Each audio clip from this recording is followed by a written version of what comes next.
Getting ready for Europe's largest reptile trade fair. An event where journalists are not welcome.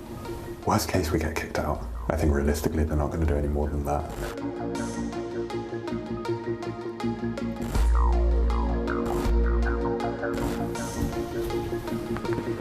But the research that led us here started at a computer. The illegal wildlife trade is the world's fourth largest criminal industry, and experts say it flourishes online.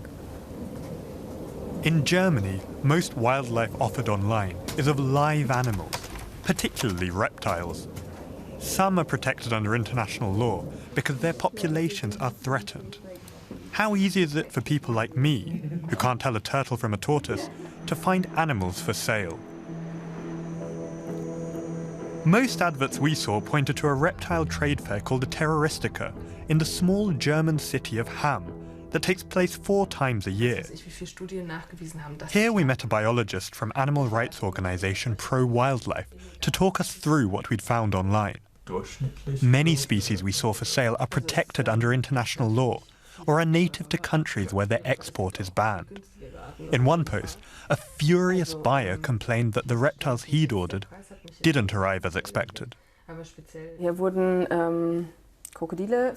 These crocodiles weren't sent in any kind of appropriate container, but just in a box without any protection. And they were dead by the time they arrived. Here you can see that animals weren't treated like animals, but were treated merely as goods. While wildlife trade online is often legal, cases like this show a dark side of these poorly regulated markets. Online trade is a big problem. A huge range of species can be made available to everyone. Anyone can post an ad. An unbelievable range of species are on offer, and anyone can buy them, sight unseen. Very often the animals are sent by post or bought at reptile and animal trade fairs.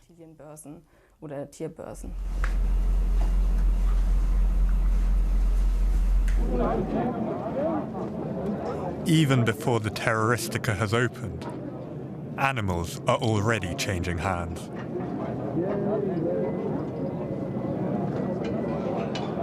It's a more diverse crowd than the clientele I'd seen online. Families with children, people chatting and drinking beer, teenagers.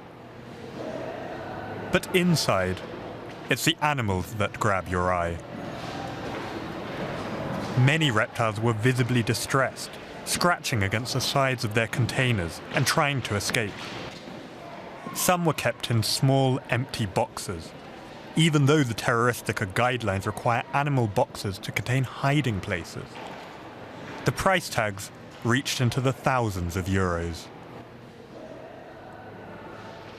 Where's this from? Asia. They come from Sri Lanka.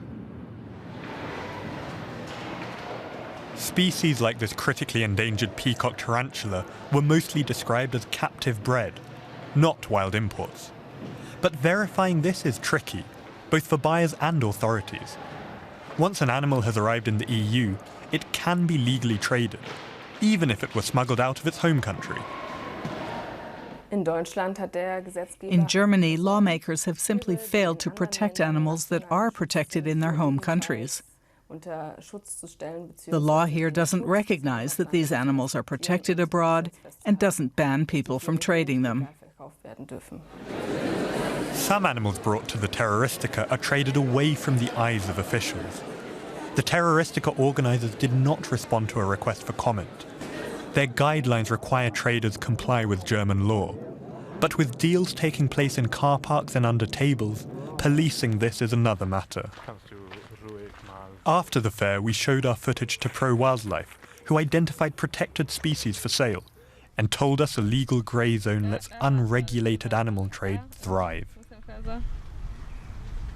Die Metallica, die hier, war das? Ja. Ja. Und das hat er gesagt, dass das aus Sri Lanka kommt. We've noticed in the past that shortly before the trade fair in Hamm, the number of online ads increases dramatically.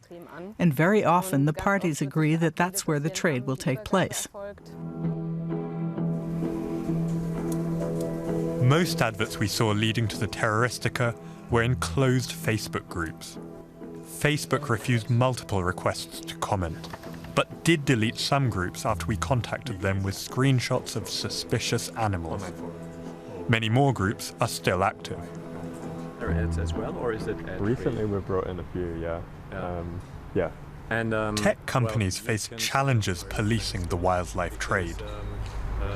They can do much more. eBay struggles to keep sales of ivory out of its market.